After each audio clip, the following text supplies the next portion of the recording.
कैसा लगेगा जब आपको 8 साल बाद पता लगता है कि आप एक कोल्ड ब्लडेड मर्डरर की बाइक 8 साल तक चलाई थी। जी हाँ दोस्तों, 2011 से 2019 तक मैं एक कोल्ड ब्लडेड मर्डरर का बाइक चला रहा था। एक चीज़ दिखाता हूँ। जो बाइक मैंने चलाई थी वो रॉयल एनफील्ड 350 मैचिज्मो, एक 2004 की मॉडल थी। और ये उसका रजिस्ट्रेशन सर्टिफिकेट है। इस रजिस्ट्रेशन सर्टिफिकेट ये ओरिजिनल नहीं है, इसका स्टोरी मैं बताऊंगा आपको। पर यहाँ पे आप इस मोटरसाइकिल का ओनर का एक बार नाम देख लीजिए। PRAVIN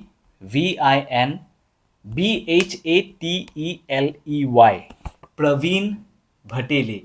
प्रवीण भटेले, मैं बार बार रिपीट कर रहा हूँ, नाम पूरा याद रखिए। देखिए, ये जो प्रवीण भटेले है ये ओरिजिनली एग्जिस्ट करता है, बट ये मोटरसाइकिल जिसने खरीदा था ये वो प्रवीण भटेले नहीं है। मतलब कंफ्यूजिंग थोड़ा लग रहा है आप लोगों को। सो एक आदमी किसी और को इम्पर्सनेट कर रहा था, बेसिकली भेस बदल के प्रवीण भटेले होके ये सब काम कर रहा था। तो आज का स्टोरी में मैं आप लोगों को ये सब खुलासा करूंगा। मैंने क्यों इनको मर्डरर बताया है वो भी आप लोग के सामने लाऊंगा। और जब मुझे ये पता चलता है कि 8 साल बाद मैंने ये बाइक चलाने के बाद मुझे ये पता चलता है कि वो एक मर्डरर है, तो मैंने उस बाइक के साथ क्या किया, सब के सब कुछ आज के वीडियो में आप लोगों को बताऊंगा। नमस्कार दोस्तों, my name is Chao Sudeng राजकुमार।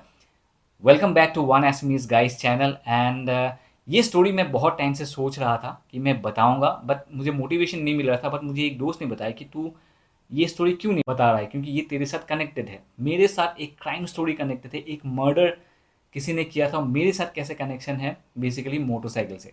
तो चलो आज का वीडियो स्टार्ट करते हैं और शुरू करते हैं आज की कहानी। दोस्तों, कहानी शुरू होती है जब मैं बेकार था, मतलब जॉबलेस था। जॉबलेस इसलिए था because I was being kicked out from my job during global recession इन 2010। ये रिसेशन 2008 से चल रहा था, बट 2010 में मुझे अपनी जॉब से भगा दिया था बिकॉज मैं जूनियर था और ऑफिस में सीनियर लोगों को चाहिए था। तो जब मैं बेकार था 2011 में, मेरा एक बहुत पुराना फ्रेंड जो बहुत टाइम से नहीं मिला था, उसने मुझे अप्रोच किया। उसका नाम है यांगफा कर्मा। इस वीडियो में मैं उसको कर्मा करके ही रेफ़र करूँगा। तो कर्मा ने मुझे अप्रोच किया। उसने बताया कि मैं एक स्टार्टअप खोलना चाहता हूँ जिसमें मुझे तुम्हारा हेल्प चाहिए। अब मैं बेकार था, जॉबलेस था, और उसने मुझे डिज़ाइनिंग में हेल्प चाहिए। तो मैंने बताया क्यों नहीं, I would love to help you. बहुतों को ये पता नहीं है कि मेरा प्रोफेशनल बैकग्राउंड क्या है, मेरा क्वालिफिकेशन क्या है। मैं आप लोगों को बताना चाहूँगा कि मैं इंडिया का one of the most reputed fashion colleges, जो National Institute of Fashion Technology जो दिल्ली का सेंटर है, हौसखास में है, तो मैंने वहाँ से पास किया हुआ था और मेरा डिज़ाइनिंग का क्वालिफिकेशन है। तो कर्मा ने अपने बिजनेस में डिज़ाइनिंग का हेल्प चाहिए था, इसलिए मुझे उसने इनवाइट किया था कि do join the business and help me with the startup. तो मैंने हाँ इमीडिएटली उसको बोल दिया। और हमारा विजन ये था कि जो old school motorcycling gears and accessories है वो हम इंडियन मार्केट में लॉन्च करेंगे। ओल्ड स्कूल मोटरसाइकिलिंग गियर्स मतलब टी शर्ट हो गया, फिर लेदर जैकेट्स हो गया, फिर हेलमेट, ये वाला हेलमेट, ये ओपन मास्क हेलमेट है। अगर आप बहुत, जो जिन लोगों को पता नहीं है मैं बता देता हूँ, बहुत लोगों को तो पता ही है, ये ओपन मास्क हेलमेट है। और इसके साथ गॉगल्स भी आता था। तो वो गॉगल्स, ये हेलमेट सब हम लोग इंडियन मार्केट में बेचने का प्लान कर रहे थे। ये उसी ब्रांड का ही हेलमेट है, हमारा ब्रांड का बेसिकली। ये देखिए, रेट्रो मोटरसाइकिलिंग हमारे ब्रांड का नाम था। यहाँ पे भी ये लगा हुआ है हमारा टैग। ये उस टाइम से मैं यूज़ कर ही रहा हूँ इसको, तो अभी भी मेरे पास है। कभी भी बाहर जाना होता है तो मैं इसे यूज़ करता हूँ। सो हमारा प्लान ये था कि हम इंडियन मार्केट में old school motorcycling gears and accessories हम लोग लॉन्च करेंगे। और मोटरसाइकिलिंग गियर्स एंड एक्सेसरीज इसलिए क्योंकि कर्मा जो मेरा फ्रेंड था, he was already a rider. वो इंडिया के बहुत जगह घूम चुका था और उसने अपना जो मल्टीनेशनल कंपनी में वो जॉब कर रहा था उसको छोड़ के जो सेविंग उसने बनाया था उससे ये बिजनेस स्टार्ट करने वाले थे। क्योंकि कर्मा पहले से ही एक वेटरन राइडर था, एक प्रो राइडर था, जो इंडिया में कई जगह वो ऑलरेडी घूम चुका था। तो बिजनेस में फुल्ली इन्वॉल्व होने से पहले उसने बोला कि एक राइड प्लान करते हैं, और वो राइड था दिल्ली टू मैक्लोडगंज। दिल्ली टू मैक्लोडगंज का डिस्टेंस है ऑलमोस्ट 500 किलोमीटर्स, जो हमें राइड करके जाना था। तो कर्मा के पास ऑलरेडी एक रॉयल एनफील्ड इलेक्ट्रा ऑलरेडी है उसके पास, जो 15 साल पार हो गया, वो चलाता नहीं है, बट इट्स विथ हिम। तो ये मेरे लिए बहुत ही इंटरेस्टिंग था, क्योंकि मैंने इससे पहले कभी मतलब ऐसे लॉन्ग राइड्स गया नहीं, बाइक कल्चर में कभी मैं आया नहीं था। तो it was very something very interesting for me. तो कर्मा ने बोला क्योंकि तुझे राइड करना है, तुझे मैं एक मोटरसाइकिल देता हूँ जो मेरे पास रहता है। तो उसने मुझे रॉयल एनफील्ड मैचिज्मो दिया राइड करने के लिए। और मेरे साथ एक फ्रेंड था जिसका नाम है निकुंज थापा। ये जो टैटू आप लोगों ने अक्सर देखा होगा, ये मेरे मम्मी का टैटू है। तो Nikunj is a tattoo artist, renowned tattoo artist in Siliguri. आप लोग अगर सिलीगुड़ी में कभी जाते हो तो निकुंज नवंबर नेक्स्ट करके है, आप लोग उससे मिल सकते हो, टैटू बना सकते हो, वेरी ग्रेट आर्टिस्ट। तो निकुंज और मैं रॉयल एनफील्ड मैचिज्मो में कभी वो राइड करता था, कभी मैं राइड करता था। We both are partners in that motorcycle basically. अब ये मेरे जिंदगी का सबसे पहला लंबा राइड था। इससे पहले मैंने कभी भी रॉयल एनफील्ड छुआ भी नहीं था। उस टाइम पे बुलेट बोलते थे, भाई बुलेट चलाने का मौका मिल रहा है तो इतना लंबा, मैं तो सोचा था कि मैं चलाऊंगा, जैसे भी होगा कुछ भी होगा मैं चलाऊंगा। इतना प्रो राइडर भी नहीं था, मैं एक्सपर्ट भी नहीं था, पर मुझे बाइक चलानी आती थी तो दिक्कत नहीं था। पहली बार मैंने जब रॉयल एनफील्ड चलाना था मुझे, वो दिल्ली से मैक्लोडगंज 500 किलोमीटर, वो भी रॉयल एनफील्ड। तो सोचिए, सीधा चलाया तो चलाया रॉयल एनफील्ड। मैंने जब छुआ था तब मैंने सीधा दिल्ली से मैक्लोडगंज चलाया था, मतलब हम लोगों ने एक्सचेंज किया था, मेरे दोस्त ने चलाया था और मैंने चलाया था। दिल्ली टू मैक्लोडगंज का ये जो राइड था, it was one of the most memorable ride for me, because वहाँ से मेरा मोटरसाइकिलिंग का ये जो पैशन है मेरा, वहाँ से स्टार्ट हुआ। मतलब the ride was beautiful, the stay was beautiful, everything was beautiful. There were musicians with us, जो हमारे दोस्त थे जो गिटार बजाता था। तो बहुत ही ब्यूटीफुल वो राइड था और मेरे लाइफ के साथ वो मेमोरीज जुड़ गया। हम वो राइड करके वापस आए, बिजनेस शुरू किया। बिजनेस शुरू करने के बाद हम लोगों ने चलाने की कोशिश की। फिर कर्मा ने बताया कि बिजनेस के साथ साथ अभी, क्योंकि तुम इतना दूर रहते हो, क्यों ना तुम एक काम करो, तुम एक ये जो मैचिज्मो थी ना, जो मोटरसाइकिल मैंने चलाई थी, तो कर्मा ने बोला क्यों ना ये मोटरसाइकिल मैं तुम्हारे लिए ख़रीद देता हूँ, हमारी कंपनी के पैसे से ही तुम्हें खरीद के देता हूँ। बेसिकली ये जो मोटरसाइकिल है ये कर्मा के घर के नीचे ही पार्क होके रहता था, because it's not his motorcycle. ये मोटरसाइकिल थी कर्मा जहाँ से अपना मोटरसाइकिल, मतलब अपना इलेक्ट्रा जहाँ से वो सर्विसिंग करवाता था। संतोष भैया करके है एक, संतोष भैया का अपना एक गैरेज है, वहाँ पे सर्विसिंग करता था। वो संतोष भैया का बाइक था, संतोष भैया की अपना एक इलेक्ट्रा था पहले से ही, तो उनके गैराज में जगह नहीं था मोटरसाइकिल रखने के लिए, इसीलिए ये मोटरसाइकिल मैचिज्मो कर्मा के पार्किंग लॉट पे रखता था वो। तो कर्मा ने मुझे रॉयल एनफील्ड मैचिज्मो मुझे गिफ्ट किया, एंड ये डील संतोष भैया के साथ 40,000 में फिक्स हुआ। मतलब 40,000 में मुझे एक रॉयल एनफील्ड मैचिज्मो मिल रहा था जो कर्मा गिफ्ट कर रहा था। नाउ ये जो अमाउंट हमने संतोष भैया को दिया वो इंस्टॉलमेंट में दे दे के बाद में ख़त्म किया। जब ये रॉयल एनफील्ड मैचिज्मो मेरे हाथ आई और जब मैंने इसका रजिस्ट्रेशन सर्टिफिकेट देखा, नाम तो आप लोगों को दिखा दिया था, प्रवीण भटेले। जो प्रवीण भटेले का जब मैंने नाम देखा तो मैंने कर्मा से पूछा कि यार इसमें नाम तो प्रवीण भटेले का है और संतोष भैया का नाम क्यों नहीं है। तो कर्मा ने कहा बेसिकली ये संतोष भैया ने प्रवीण से सेकेंड हैंड खरीदी थी और मेरे पास बेसिकली ये मोटरसाइकिल थर्ड हैंड आई थी। तो कर्मा ने बोला कि बाद में ये मोटरसाइकिल तुम्हारे नाम पे ट्रांसफ़र कर दिया जाएगा। और संतोष भैया ने अपने नाम पे ये मोटरसाइकिल नहीं किया था, बिकॉज उनके पास ऑलरेडी एक रॉयल एनफील्ड इलेक्ट्रा थी उनके पास, और ये वाला मोटरसाइकिल बेसिकली संतोष भैया मैकेनिक के साथ साथ वो अपने जो बाइक्स है वो रेंट पे भी देते थे। तो ये जो मैचिज्मो था तो ये भी वो रेंट के देने के लिए ही रखे हुए थे, और उनके गराज में जगह नहीं होने के कारण वो कर्मा के पार्किंग लॉट पे पार्क करता था। कर्मा, स्वप्निल, हमारा एक फ्रेंड है स्वप्निल, और प्रवीण भटेले, तीनों एक साथ एमएनसीज में जॉब करते थे और इन लोगों का कॉमन इंटरेस्ट था, मतलब राइड पे जाना, ट्रैवलिंग करना साथ में, मोस्टली मोटरसाइकिलिंग, राइड ट्रिप पे चले जाना, तो इन लोगों का कॉमन इंटरेस्ट था। इसीलिए प्रवीण भटेले ने रॉयल एनफील्ड मैचिज्मो खरीदी थी और अच्छा जॉब अपॉर्चुनिटीज़ बेंगलोर में मिलने के वजह से उसने अपना बाइक दिल्ली में संतोष भैया को बेच के चले गए थे। और संतोष भैया भी उनके साथ ही राइड करते थे, वो एज अ बैकअप मैकेनिक वो राइड करते थे उनके साथ। तो प्रवीण भटेले बेंगलोर चला गया और कर्मा भी एक टाइम तक बेंगलोर था। फिर उनकी शादी के बाद कर्मा वापस आ गया दिल्ली एंड स्वप्निल भी हमारे साथ ही बाद में मैं स्वप्निल से मिला और हम लोग अच्छा दोस्त बन गए। हम एक ही सर्कल में रहते थे, पर प्रवीण भटेले हमारे साथ नहीं था। मैंने बेसिकली प्रवीण भटेले से कभी मिला नहीं।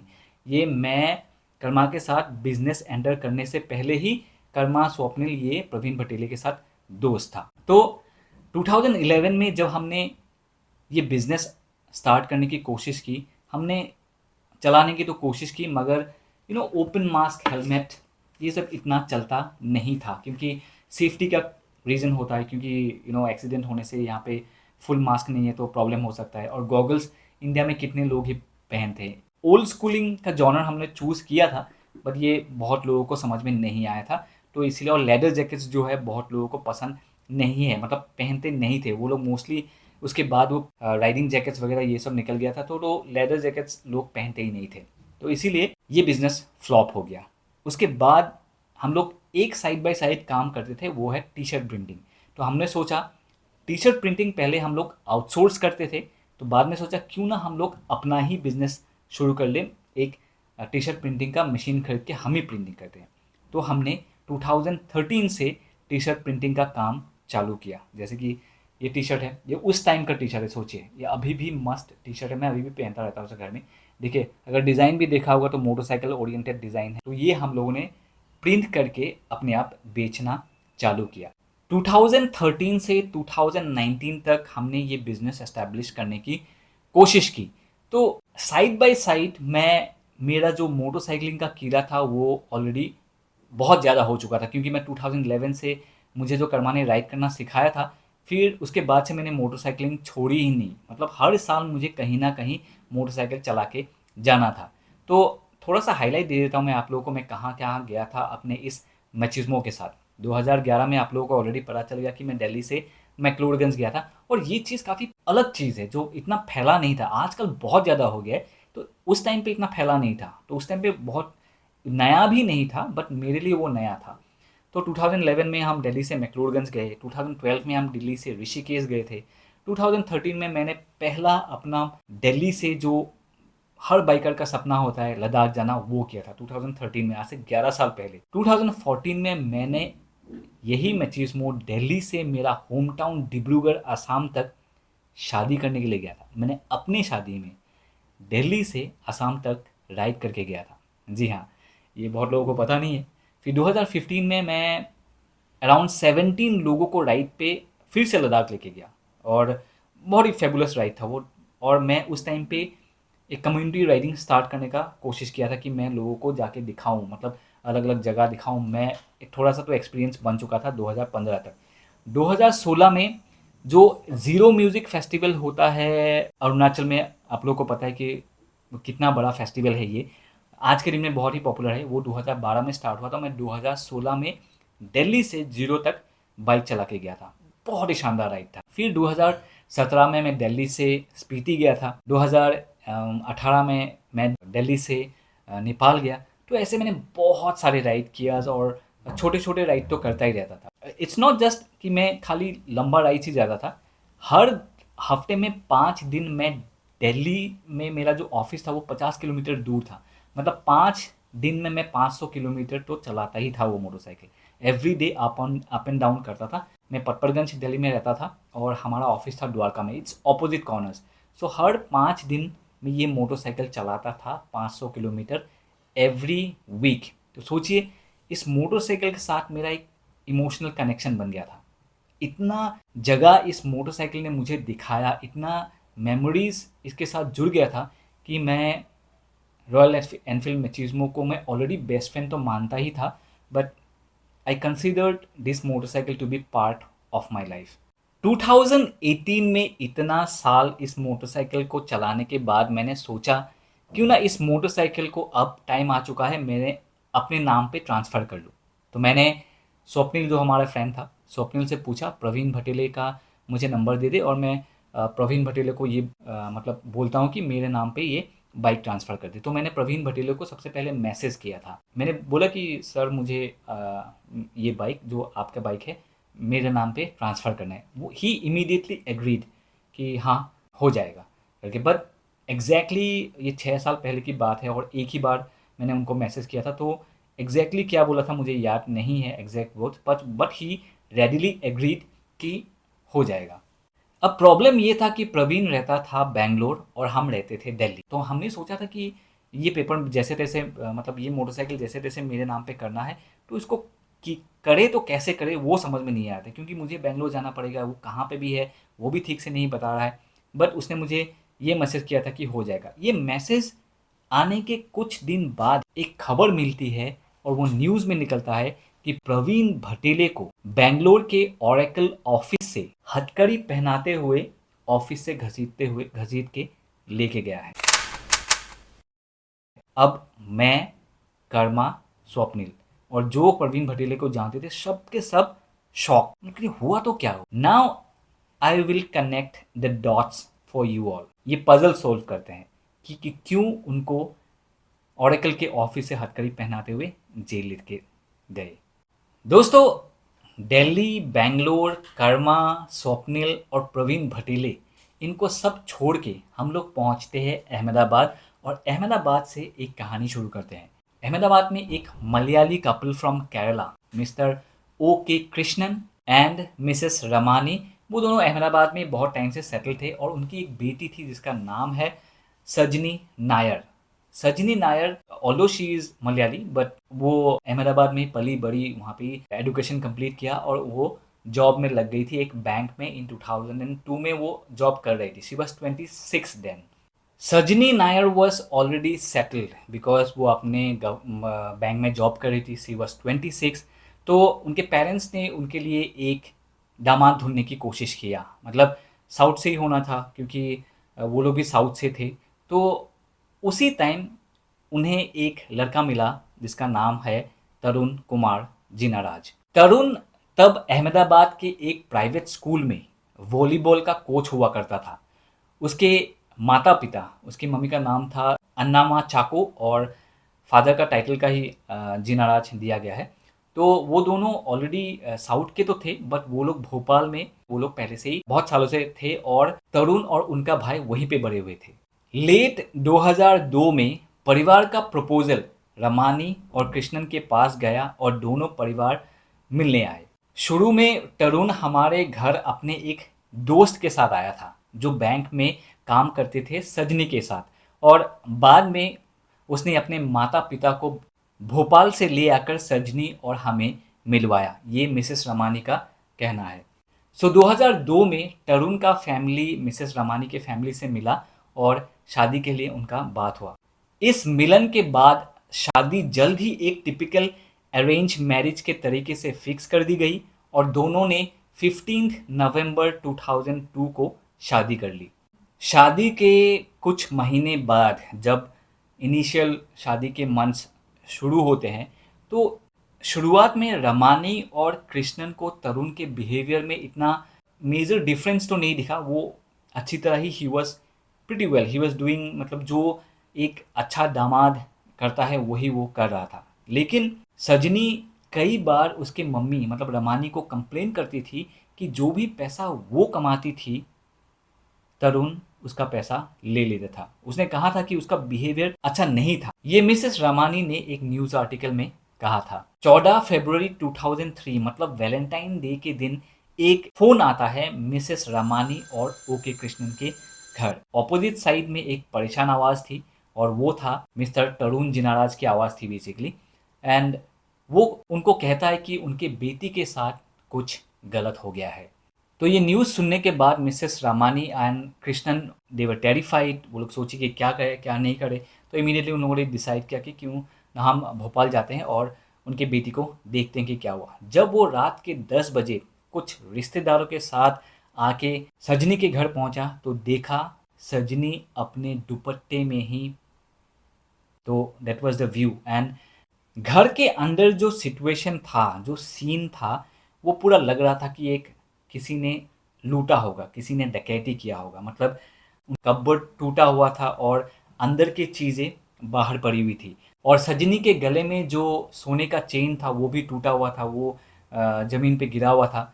अगले दिन सजनी को एक ट्रेनिंग पे जाना था, तो उनके जो टिकट्स था और जो पैसा था वो भी ज़मीन पे गिरा हुआ था। तो ये सब देख के तरुण ना, वो सब देख के मतलब वो बेहोश हो गया था, और तरुण को उसके बाद हॉस्पिटल में आईसीयू में एडमिट किया गया। अब ये जो सिचुएशन था घर के अंदर, मिसेस रामानी के जो रिश्तेदार हैं उन्होंने बताया कि कहीं तरुण ही इसमें शामिल तो नहीं है। मगर रामानी और कृष्णन को उस पर शक नहीं था, क्योंकि उन्हें उसके खिलाफ कोई वजह नहीं थी। तब तक पुलिस भी वहां पहुंच गई थी और स्नीफर डॉग्स भी लाए गए थे। डॉग्स ने सजनी के दुपट्टा को स्मेल लिया, जो उसकी घटना में इस्तेमाल किया गया था, और घर की और चीजों को भी पता लगाया। अगले दिन 15 फरवरी को शाम के 3 बजे सजनी का बॉडी पोस्टमार्टम के बाद घर लाया गया। तरुण को अपनी पत्नी को आखिरी बार देखने के लिए लाया गया, और इसी दौरान मिसेस रामानी जो वो याद करती है, जब वो बॉडी वहाँ पे दिखा रहा था, वहाँ पे वो स्नीफर डॉग जो पुलिस के टीम के साथ था, तो तरुण पे वो भौंकना चालू करता है। एक साइड स्नीफर डॉग भौंक रहा था, और दूसरी तरफ मिस्टर जीनाराज जब बॉडी को देखता है तो वो रोना शुरू कर देता है। रोना धोना होता है। उसके बाद जब जीनाराज को जाना होता है, मतलब तरुण को वहाँ से जाना होता है, जब वो गाड़ी में बैठता है तो कुछ लोग बोलते हैं कि वो जब गाड़ी में बैठ रहा था तब वो स्माइल कर रहा था। तो ये मिसेस रमानी का कहना है कि वो हंस रहा था। तरुण अपने वाइफ के डेड बॉडी देखने के बाद, मतलब पोस्टमार्टम वाला बॉडी देखने के बाद, गाड़ी में बैठने के बाद, वो 15 तारीख के बाद वो गायब ही हो गया। मतलब ऐसा गायब हुआ कि वो कहाँ गया किसी को कुछ भी पता नहीं था। उसने सबसे अपना कनेक्शन तोड़ दिया था, इसीलिए उसे कोई ढूंढ नहीं पा रहा था। मुझे लगता है कि उसके बाद वो छुपने के लिए दिल्ली आ गया था। फिर कुछ टाइम छुपने के बाद उसने कहीं पे जॉब शुरू किया, जहाँ पे उसे मेरा फ्रेंड कर्मा और स्वप्निल मिला। वो आदमी जो कर्मा और स्वप्निल से मिला, वो तरुण नहीं था, वो था प्रवीण भटेले। अब तरुण जिनाराज प्रवीण भटेले कैसे बना, मैं आप लोगों को बताता हूँ। सोर्स के मुताबिक जिनाराज ने अपने दोस्त और पुराने हॉस्टल मेट प्रवीण भटेले की आइडेंटिटी चुराई, जो मंदसौर मध्य प्रदेश का रहने वाला था, और उसके डॉक्यूमेंट्स का इस्तेमाल करके भटेले का नाम से जीना शुरू किया। कैसे? प्रवीण भटेले को तरुण ने बताया कि उसको जॉब दिलाएगा, और जॉब दिलाने के चक्कर में जो डॉक्यूमेंट्स है प्रवीण का, तो प्रवीण से डॉक्यूमेंट्स लिया, और बाद में वही डॉक्यूमेंट्स वो अपने नाम पे कर लिया।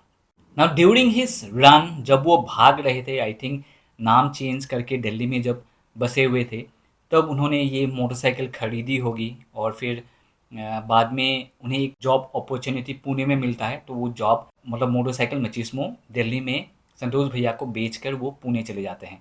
और पुणे में उन्हें एक औरत मिलता है जिसका नाम है निशा, तो निशा से उनके साथ शादी होते हैं, फिर उनके 2 बच्चे होते हैं। फिर पुणे के बाद वो बेंगलोर के बहुत ही मशहूर कंपनी ओरेकल में उनको जॉब अपॉर्चुनिटीज़ मिलता है, और वो वहाँ पे सीनियर मैनेजर के रूप में वो काम करने लगते हैं। काम करने लगते नहीं, जब तक उनको पकड़ा था तब वो सीनियर मैनेजर थे। उनके सैलरी उस टाइम पे, जब वो 2018 में 22 लाख रुपए पर एनम थी, और वो अपनी ज़िंदगी बीटीएम लेआउट 2 स्टेज में खुशी से जी रहे थे।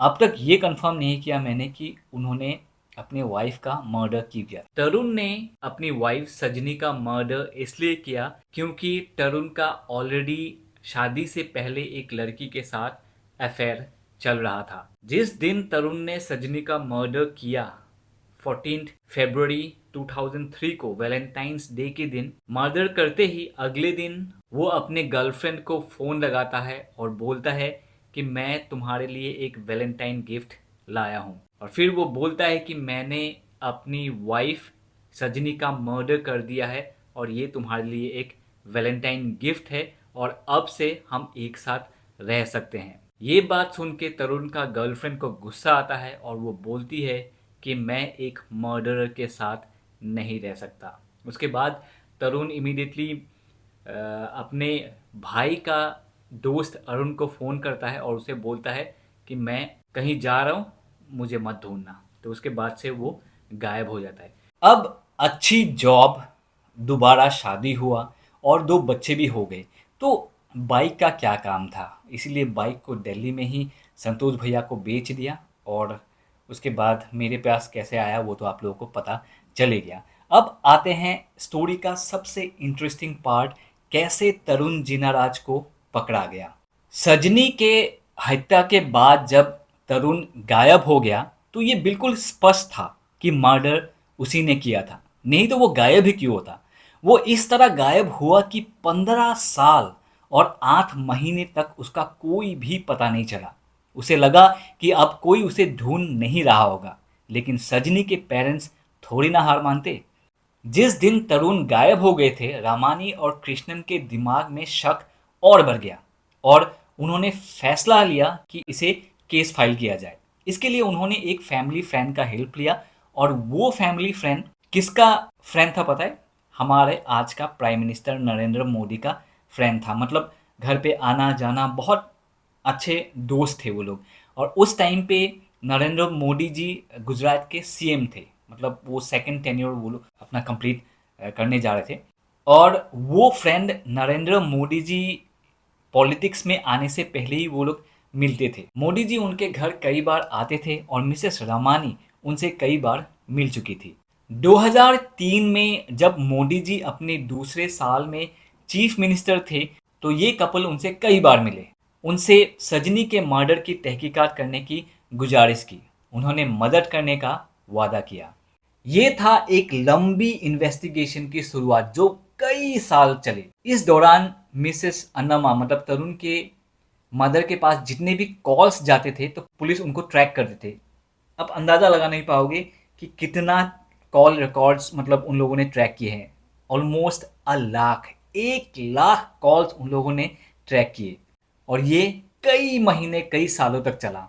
तरुण का सबसे बड़ा वीकनेस था तरुण की मदर। वो हमेशा अपने मम्मी को कॉल कहीं ना कहीं कुछ ना कुछ जुगाड़ करके लगाता था। सपोज पहले महीने में नहीं किया तो दूसरे महीने में वो करता ही था। मतलब अपनी मम्मी के साथ कनेक्शन उनका बहुत अच्छा था। अपराधी हमेशा कुछ ना कुछ अपना क्लू छोड़ता है या तो कुछ गलती कर ही लेता है। उस हिसाब से 2018 में पुलिस ऑफिशियल्स तरुण की मां अन्नमा चाको के घर मंदसौर में गए। उन्होंने बेसिकली पुलिस को बताया कि उनके 2 बेटे हैं, एक अहमदाबाद में रहता है और एक बेंगलुरु में रहता है। तो उनका आना जाना फ्रॉम अहमदाबाद टू बेंगलुरु और केरला उनका आना जाना होता रहता है। बेंगलुरु की उनकी यात्रा की तहकीकात करते हुए पुलिस को ये पता चला कि अन्नमा को बेंगलुरु में ओरेकल के रजिस्टर्ड लैंडलाइन नंबर से कॉल्स मिलती थी और एक सेल फोन नंबर से भी कॉल्स आती थी जो निशा के नाम पर रजिस्टर्ड था, जो पुलिस ने तरुण की करंट वाइफ बताया। अब क्योंकि तरुण अपने माँ के साथ कनेक्शन में जैसे तैसे रहता था, एक बार जब तरुण ने अपने माँ को अपने ऑफिस के लैंडलाइन से फ़ोन किया तो पुलिस ऑफिशियल्स बेंगलुरु के ओरेकल ऑफिस पहुंच गए, लेकिन वो तरुण के एम्प्लॉयज के लिस्ट में पहचान नहीं पाए क्योंकि वो प्रवीण भटेले का नाम यूज कर रहा था। तो क्योंकि पुलिस उन्हें पहचान नहीं पा रहे थे तो पुलिस ने मतलब अहमदाबाद की पुलिस ने उनके बेंगलुरु पुलिस को कुछ फोटोज भेजी गई और जल्दी ही एक क्लियर हो गया कि तरुण ने प्रवीण का नाम लेके आइडेंटिटी पर वहाँ पे मतलब जॉब कर रहा था। अब जितना मैंने आर्टिकल्स पढ़ा, जितना मैंने वीडियोस देखा, ये सिचुएशन बहुत ही एक ड्रामेटिक सिचुएशन था जब पुलिस बेंगलुरु के ओरेकल ऑफिस गए थे उसको पकड़ने के लिए। जब इंस्पेक्टर किरण चौधरी जो इन्वेस्टिगेशन लीड कर रहे थे ओरेकल ऑफिस में एक एम्प्लॉय की तरह ड्रेसअप करके आए और तरुण के क्यूबिकल तक गए, उसे बुलाया और कहा, हेलो तरुण, अब सब कुछ खत्म हो गया, चलो चलते हैं। शुरू में मिस्टर जिनाराज ने कहा कि मैं तरुण जिनाराज नहीं हूँ, मैं प्रवीण भटेले हूँ। उन्होंने इनकार कर दिया था। बट उनका पहचान किस तरह से हुआ मैं बताऊं। वो जब वॉलीबॉल कोच थे, उनका वॉलीबॉल एक एक्सीडेंट में खेलते हुए उनका उंगली एक टूट गया था। अब जब वहाँ पे पुलिस उनके पास गया, उनके हाथ देखा, तब पता चला कि वो वही तरुण जिनाराज है। फिर तरुण ने आखिरकार अपनी वाइफ को 15 साल पहले मार देने का इकरार किया और अपनी करंट वाइफ निशा को अपनी असली आइडेंटिटी के बारे में बताया। अब जहां तक तरुण की करंट फैमिली का सवाल है, उनकी वाइफ निशा और बच्चे अपने हस्बैंड या तो फादर के पास्ट के बारे में अनजान थे। प्रवीण भटेले के रूप में जीते हुए उसने उन्हें बताया था कि उनके पेरेंट्स और भाई का एक पुरानी कार एक्सीडेंट में देहांत हो गया था। तरुण जेनाराज गिरफ्तार होने के बाद कई लंबे टाइम तक उनका ट्रायल चलता रहा। पर एक टाइम पे अभी रिसेंटली मैंने न्यूज़ पढ़ी थी, द वीक में एक आर्टिकल लिखा गया है। मैं आर्टिकल का इंग्लिश वर्जन नीचे दिखा देता हूँ और मैं हिंदी में ट्रांसलेट करके आप लोगों को सुना देता हूँ। अब भोपाल कोर्ट ने तरुण जिनाराज, एक गुजरात बेस्ड मलयाली व्यक्ति जो वैलेंटाइंस डे 2003 में अपनी पत्नी की हत्या के आरोपी थे, को 19 साल की सजा सुनाई आइडेंटिटी थेफ्ट के लिए।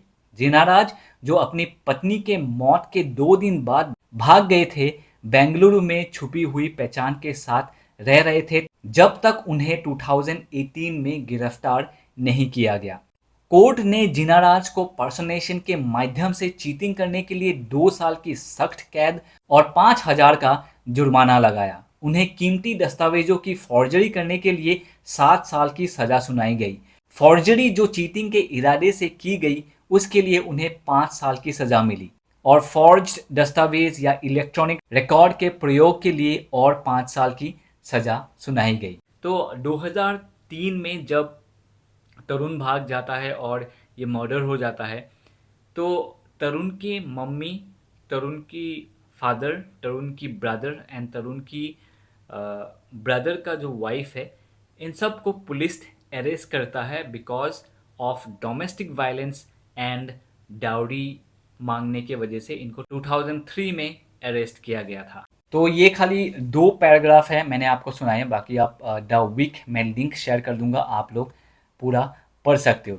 तो तरुण जेनाराज को 19 साल का सजा मिली और 5,000 रुपये का फाइन मिला। पर इस दौरान बीच में एक बार बेल मिली थी 2 वीक्स का। अपने प्रोविडेंट फंड का कुछ पैसा निकालना था बेंगलुरु ऑफिस से। जब वो बेल के लिए बाहर निकल गए, वो गायब हो गई फिर से। एक आर्टिकल में थोड़ा सा लिखा गया है, मैं आप लोगों को पढ़ के सुना देता हूँ। However, Jinaraj managed to escape once again after he jumped bail. The Gujarat High Court granted Jinaraj a 2-week temporary bail on the pretext of accessing his provident funds in Bengaluru. Under the terms of his bail, he was required to regularly update local police officials in Karnataka about his whereabouts and make bi-weekly visits to the nearest police station. He exploited these conditions to make his escape. He was re-arrested from Delhi within a month.